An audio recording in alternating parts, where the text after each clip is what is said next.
Hi, I'm Piper Harris, and welcome to Season 6 of the Untangled Mind Podcast, where we cut through the mental clutter to help you untangle life's toughest challenges. I'm a data-driven mental health therapist in the suburbs of Atlanta, Georgia, specializing in anxiety, trauma, and grief. Using Third Wave CBT, I offer practical, no-nonsense tools to untangle your mind and take meaningful action. On this episode, we're diving into something deeply personal and transformative, the power of self-advocacy. Together, we'll explore how advocating for yourself can pull you out of the mental fog, build resilience, and create real momentum in your life. I'll even introduce you to the Advocate Framework, a step-by-step guide to help you take action with clarity and purpose. Let's get started.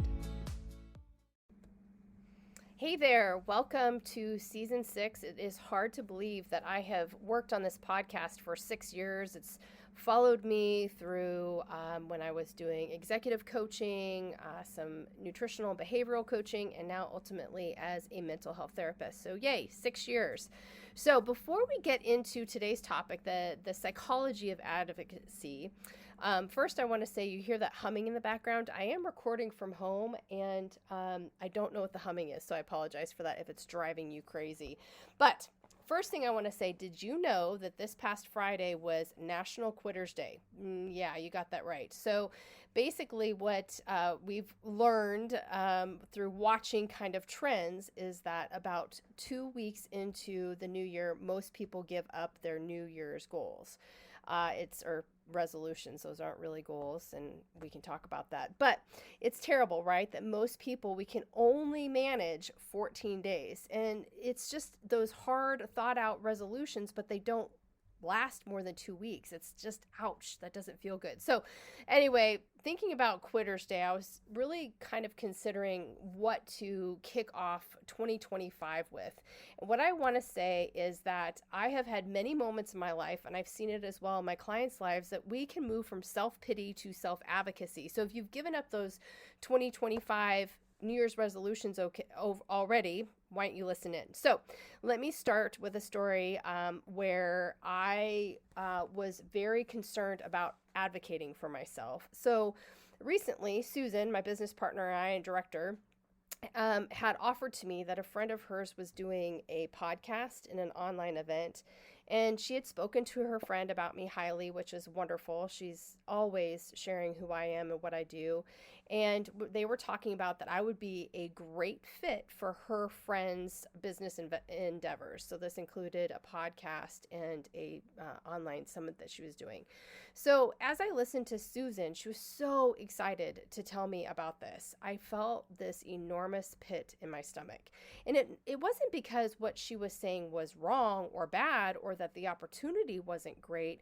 It was the opposite. It sounded really nice. It sounded great, but it did not fit into the plan that I created for 2025, meaning that I take a lot of time the last 2 weeks of the year, and I dedicate those 2 weeks to reflecting on the year previous. How did I reach my goals? If I didn't reach my goals, what were those things that got in my way? And one of those places that I found that really tripped me up in 2024 is that I didn't say enough no's. I just kind of said, okay, sure, I'll do it. And so what that did, it was a time suck, and I could see there was no return on my investment of time. And I really had to be deliberate. And so that was one of those goals that I had created for 2025. So what I had told myself prior to speaking to Susan is that I would say no to anything that was 100% not fitting into those goals and expectations that I set for myself and for Untangled Mind in 2025.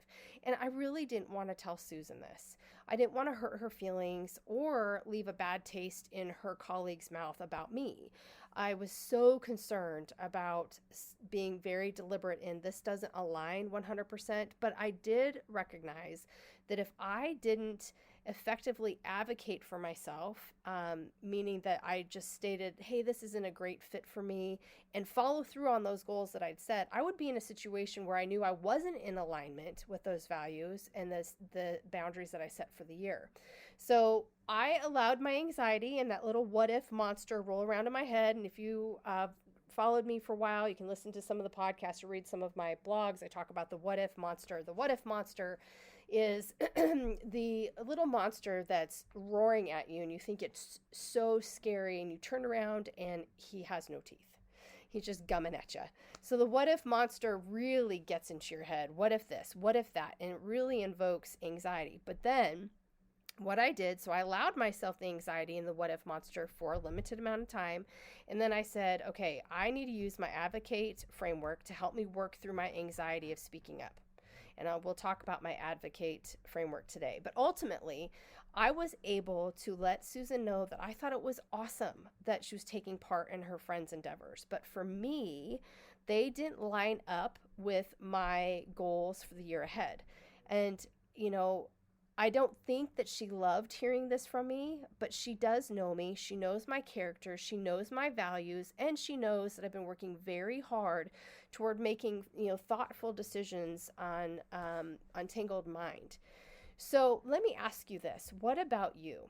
I'm sure you can recall a situation where you advocated for yourself, or maybe you didn't advocate for yourself.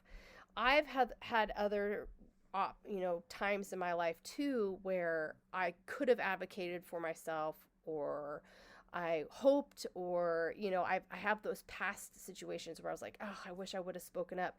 And what I can say is, as a reformed people pleaser, I am a reformed people pleaser.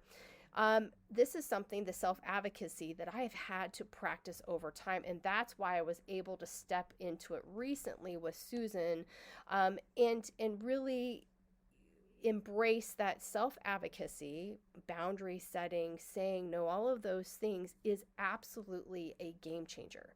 It's a game changer for not feeling pulled in a million directions, and it's not in alignment with your values and goals, but it's also a game changer when it comes to resilience and grit. It really, truly is. So CBT, cognitive behavioral therapy, teaches us about like this cognitive triad, okay? Our thoughts, our feelings, and our behaviors are interconnected. And when we don't advocate for ourselves, we often feel stuck, and we stay stuck in this distorted thinking patterns. That's why self-advocacy and practicing this framework that I'll teach you later is so very important. So often we get stuck in those distorted thinking patterns. So it might be something like, I'm powerless, or nothing will ever change, or it's not worth trying, or if I say no, they're going to hate me. So these thoughts create this feedback loop, and it perpetuates these feelings of helplessness and inaction. But what self-advocacy does is it disrupts that loop. So when we take action, whether that's setting a boundary, or asking for help, or making a decision, it challenges those distorted thoughts. So suddenly this narrative shifts from I'm powerless to, okay, I have some control.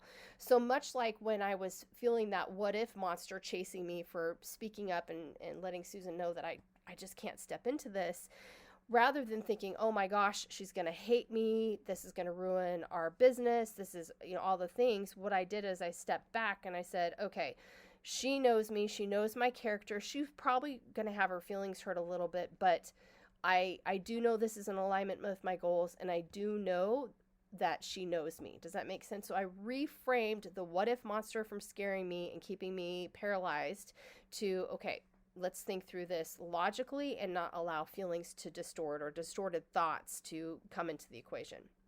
So another reason why there's so much power in the action of self-advocacy is where neuropsych comes into play. Okay, so when we advocate for ourselves, what we all do is we activate the prefrontal cortex. So this is just part of the brain that's responsible for decision making, problem solving, and it helps in part regulate our emotions.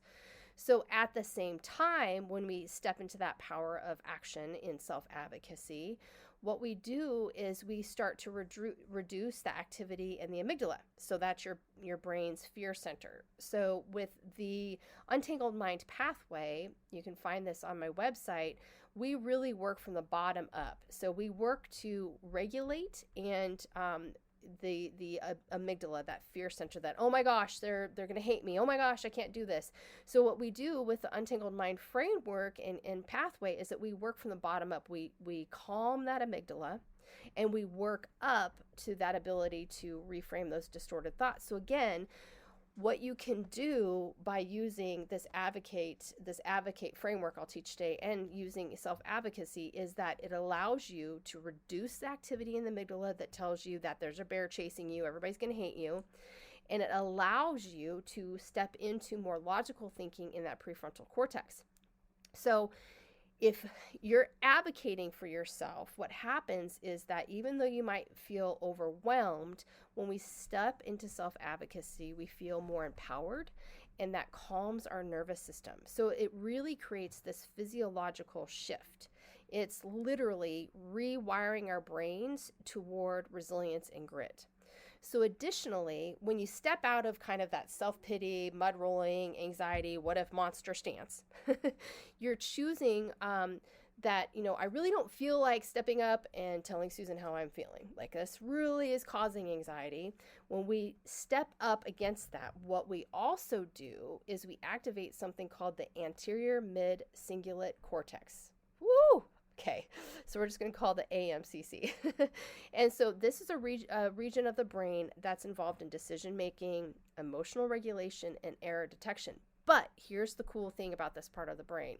This part of the brain lights up when we take purposeful action, when we're choosing to do something against what every fiber in our being says, I don't want to do this. So especially in situations that require effort and perseverance. And what that does is, again, it creates more and more resilience and grit. So advocating for yourself also promotes neuroplasticity. So basically this means it's the brain's ability to create new pathways. So when we push past self-doubt and we take action, your brain starts wiring itself for confidence and problem solving. So every single time that you practice self-advocacy, these pathways strengthen and make it easier to repeat the behavior in the future. And that's why advocacy is more than just like this one-time act. It's a tool for our ongoing growth. So by engaging that AMCC and other decision-making areas, you're training your brain to, face challenges rather than run away from them. So you're teaching yourself how to persevere even in the face of adversity. And listen, adversity doesn't have to be these monumental mountains that you see that so many people are facing. For example, what's going on in our nation right now with the fires in California. The adversity that these individuals are facing is tremendous. Now you might say, but Piper, I'm not in California, so is this even going to work for me? Yes, adversity comes in all kinds of shapes and sizes. When it comes to mental resilience and the practices that you put in place, it is not an all, one size fits all kind of thing. Everybody is different. We all have different challenges and adversity that we're facing, whether it be a physical adversity like the fires in California or a physical disability. Possibly you've recently had a stroke, or I have a client that's having some pretty significant issues with her ear. Or is it an adversity of you are just so stuck in this anxious thought and you feel paralyzed? Is the adversity overcoming your trauma? Is the adversity that you've lost a loved one? Adversity, when we face it, when we challenge that adversity and say, I'm going to step out of this and not fall prey to this, that is when we start really building those resilience and grit muscles. So we can build grit, perseverance through self-advocacy and through self-mastery. So Angela Duckworth, if you've heard of her, she's a leading researcher on grit, and she describes it as this combination of passion and perseverance. So self-advocacy is really a critical part of this equation because it helps you achieve like small wins, which build mastery over time. So each time you advocate for yourself, whether it's saying no to an obligation that might drain you or standing up for your needs in, like, say, a relationship, you reinforce this sense of agency. So these small moments accumulate over time and create a foundation for perseverance. And I just taught you what happens in the brain. So the more and more and more we advocate for ourselves, it reinforces a sense of agency that I have control of this. We reinforce passion and perseverance, and we build our brain. It's fantastic. So let's talk about what makes someone more prone to take taking action, right? So like action begets action. I want to talk about my advocate framework, and so have your pen and paper handy. But first I want to talk about some of the personality traits that really are more prone to stepping into this action. Now, this is what I want to state with this caveat. You may not have these personality traits, and that's okay. Remember, creating a mental attitude of fortitude, perseverance, and grit, and overcoming, you don't have to have these personality traits. But what you can do, and why I love the actions of CBT, is that you can create new thought patterns and actions in your life, even if you don't have these personality traits. So I just want to share that little caveat with you. So there are certain personality traits that are strongly associated with propensity to take action. Now, again, if you practice my advocate framework and you practice reframing distorted thinking, this can be you outside of these personality traits. Okay, so number one is extroversion. So extroverts, they tend to be more action oriented. So this can be due to their high energy or their desire for stimulation.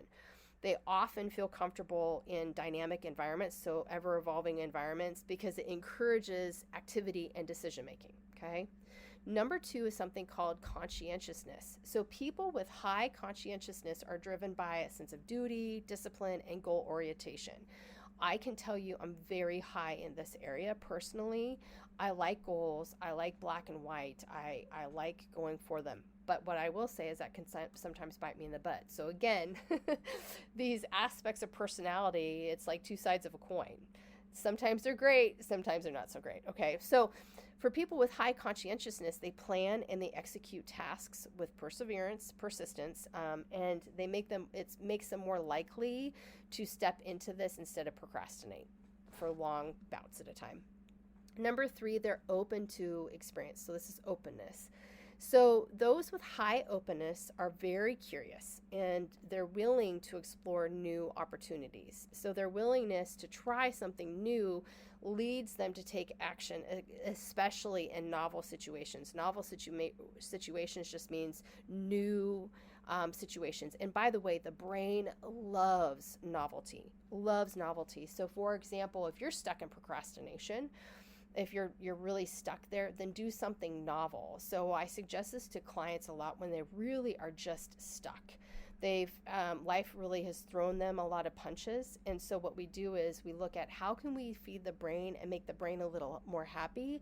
So I want you to step into a novel situation. So for one client, that meant she joined a canoeing group. And she was newly single out of a really difficult divorce, and she recognized she was kind of stuck in a funk when it came to getting out there, making new relationships. Not that they needed to be intimate, just she needed community connection. So she joined a local group that met and they went canoeing. And so she really enjoyed doing that and meeting new people. And that was novelty for her brain. She's like, I've never done this before. And so it really stretched her, and her brain repaid her and loved it. So the next area is locus of control. So individuals that have an internal locus of control, that means is that they believe that they have power over their circumstances. So it makes them more likely to act. So in contrast, people that have an external locus of control, they typically feel powerless and they are more likely not to step into action. So this is a big thing as well in therapy when I'm hearing clients constantly talk about, well, this person did this, or this is what's going on with this, and and what I'm hearing is they are putting every bit of control outside of themselves. It's everybody else. It's the environment's problem. This is what's going on. That's external locus of control. And I'm telling you, you're not going to get anywhere if that's what you're focused on.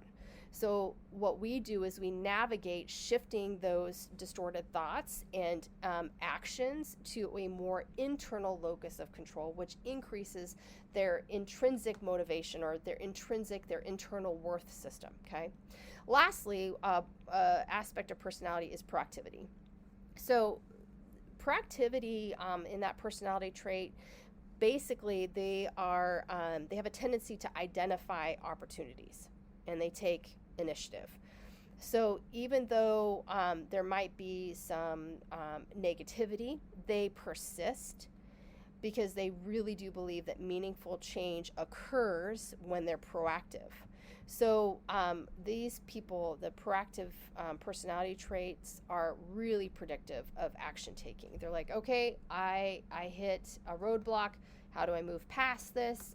I've talked about in other podcasts a lot about this proactivity, or this ability just to persevere. So next thing up is there are, when we're thinking about someone that self-advocates or someone that doesn't, we need to talk about additionally what this person looks like. And again, this is not to shame you if you feel like, I don't have these things, Piper. These are, if you think that, I don't have these things, Piper, you're in that external locus of control.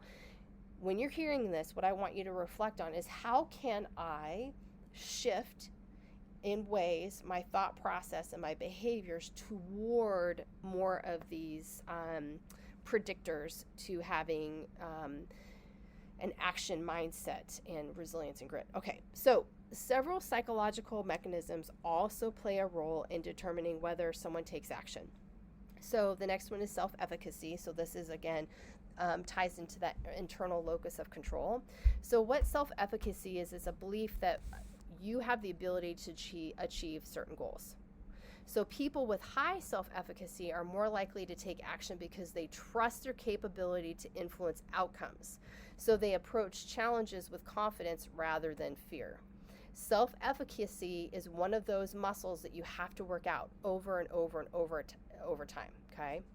Additionally, there's a delay in discounting. So individuals that prioritize long-term rewards over immediate gratification or more likely to act toward meaningful goals. And so this is often tied into that conscientiousness and also emotional regulation. So if you've ever heard about the marshmallow, I don't want to say test, but what it was is, it was really cute, and you can look this up online. So what it was, they used marshmallows with this group of kids, and they were testing, can they hold off, and what happens with them for gratification, if they can hold off or if they have to have immediate gratification. And what they kind of were trying to tie it into is, if you have to have immediate gratification and that follows you over the lifespan, then we're going to see more higher levels of anxiety, that sort of thing. But it's really, really cute. You see these kids, like the person comes in and says, here's a marshmallow. I'm going to sit here, and if you can hold off, you can have 2 marshmallows, not just 1 marshmallow. And you watch these little kids stare at this marshmallow, and because the person walks out of the room, and they're like dying. Like, I want this marshmallow. It's adorable. Anyway, so delay discounting is really, really important. So you prioritize long-term rewards over immediate gratification. The next thing is that I kind of touched on is emotional regulation. So remember before I talked about the amygdala, this is our fear center. This is the thing that just sets us off and we're not thinking rationally. So with emotional regulation, what that means is you can manage your emotions effectively. So you're minimizing fear or anxiety, and it can help you overcome that hesitation to take the first step. Now, that's not to say you won't have fear or anxiety, because when I wanted to talk to Susan about, oh my gosh, I just don't think this is in alignment with me, I had anxiety, but I was able to step into those emotional regulation tools to be able to overcome that hesitation and take that step towards speaking toward. Lastly is decision-making style. So action-oriented individuals, they often are more decisive, intuitive, and they're analytical in their decision-making rather than highly avoidant. So those people that are paralyzed, or they overthink, or they have a fear of failure, those things really get in the way. And again, decision-making style, this is not something that you're born with. This is something that you practice. You have to practice being decisive, listening to your intuition. You find your decision-making model, whether it's highly analytical or even if it's like me, like, okay, here's the goals for 2025. If it doesn't follow into these, then I can't make, isn't alignment. So it helps me make a decision. It's my decision-making model. So Also, what neuroscience reveals, it's fascinating insights to the brain and mechanisms that support or inhibit action. So we talked a little bit about the prefrontal cortex, right? So this is the top of our brain, and that is responsible for executive functioning. So planning, decision-making, and self-regulation. All of this ties in together when it comes to self-advocacy. I'm really wanting to teach more and more about how your brain and your body and your emotions and your feelings and your actions all tie together. So that's why I'm kind of repeating these things. So again, when we see people that have a strong prefrontal cortex, they're pretty good at weighing consequences, setting goals, and following through with actions. And again, your prefrontal cortex might not be strong right now, but it can get strong. That's why I love therapy. That's why I love what I do. That's why I love CBT, is that it embraces this hopefulness that you and me working on these things, you listening to this podcast right now is rewiring your brain. It's a plastic brain. You're growing new networks. And isn't that hope-giving? To evoke that kind of change on our brain, it's hope. And it makes me so happy. So another thing that happens when we practice these things and we work on advocacy is it actually affects our dopamine system. So this is kind of what they call like the motivation molecule. Not really. It's a neurotransmitter. But what it is it's influenced by reward-seeking behavior. So what that means is the reward comes from effort, but it has to be concerted effort. It can't be fake effort or minimal effort that doesn't influence the dopamine system. So basically, remember what the brain likes, novel activity. So by stepping into even this advocate framework that I'm going to teach you, that's going to take concerted effort because it hits a lot of different areas of your life and your brain, but your brain's going to like it. And it's going to say, hey, Sue, thank you for that. Hey, Joe, thank you for that. And it's going to influence that dopamine center. And so people with more active dopamine system are more likely to take action because it's associated with potential rewards. Now, where this dopamine center reward system can get on the fritz is when it comes to addiction, addictive behaviors, and we can talk about that another time. We talked about the AMCC. Now, same thing with the cortex. What it does is that when it engages, it encourages people to act in response to challenges and unmet goals. And so it aligns with values and outcomes, okay? So we feed it more with novel, we feed it more with things we don't want to do, and it says thank you very much. And again, to repeat, the amygdala, it helps us slow that fear and anxiety response. And it also, what helps is it helps us to help with impulse control, is enabling those thoughtful, goal-oriented actions rather than impulsivity and avoidance. Okay, so serotonin helps with that. Additionally, okay, before we get into the framework, I'm almost there. I hope you have your pen and paper handy. There are some really significant environmental and situational influences when you're stepping into this. So number one is social support. Encouragement for others can really increase the likelihood of action, especially for individuals that value their relationships. So that would be like high agreeableness when it comes to personality influences. If you feel like you don't have the social support, then you seek it. You seek it. It is proven over and over again. We are social beings and we need that social support. Number two, sorry if you hear that thumping. Number two is mindset priming. So this is the growth mindset. I have podcasts and blogs on this, so make sure you check out untangledmind.net. But this is a growth mindset, really is the believing that abilities and circumstances can improve with effort. And it's linked to greater willingness to take action. So this is the what if, or this is not yet, not if, what if. So what we're saying here is that rather than saying, I'm never going to get there, you can say, I'm not there yet. And that's what a growth mindset really is. So it's priming that mindset. And finally, there's perceived urgency or stress. When we're under moderate stress, it actually can motivate us into action. So whereas excessive stress, it inhibits it, and if there's nothing going on, we're lumps on a log. So they call something eustress. So it's like kind of in the middle, that we need a little bit of stress. So stepping into an advocate framework, stepping into actual goals, not your New Year's resolutions that you've already given up. That perception of urgency or stress actually feeds the brain, and it promotes us into action. Okay, so pen and paper, get ready. Let's talk about this. So here is the practical application using my advocate framework. And this is one that I used to help me when I was feeling kind of stuck with Susan. I've practiced this for many, many years. So this takes me moments to go through, because again, these tools, all based in CBT, are something that I've been practicing starting in 1998. Woo! I'm making myself sound old. But you have to practice these things. And so this advocate framework, the more and more you practice it, you can punch through this really fast. So the advocate framework is a step-by-step tool for action. So to help you take action, what we're going to do is I'm going to delineate what this framework is, and you can download this, okay? So get ready. A, in the advocate framework. Yes, it's an acronym. We love our acronyms in the mental health space. So A in the advocate framework stands for assess your situation.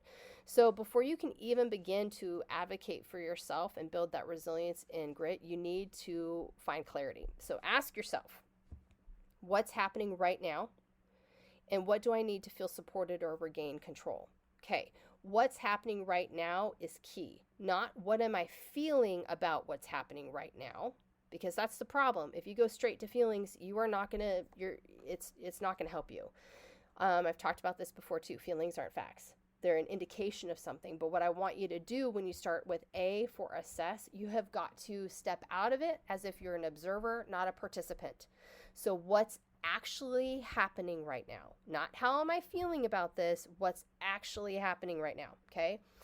Now, D for define your goals. D for define your goals. So I want you to identify what you want to achieve through this process of advocacy, okay? Is it setting a boundary? Is it asking for help? Or is it making a decision? So you need to be very specific and intentional with defining this. Very specific and intentional. SMART goals are a really good way to go about this, okay? V is validate your worth. So advocating for yourself requires confidence. And you might say, Piper, I have zero confidence. I understand, but you have to find something somewhere. So novel situations, internal locus of control, talking to a loved one, practicing new skills, all of those things will build your confidence. So remind yourself that your needs and voice matter. So self-advocacy isn't selfish.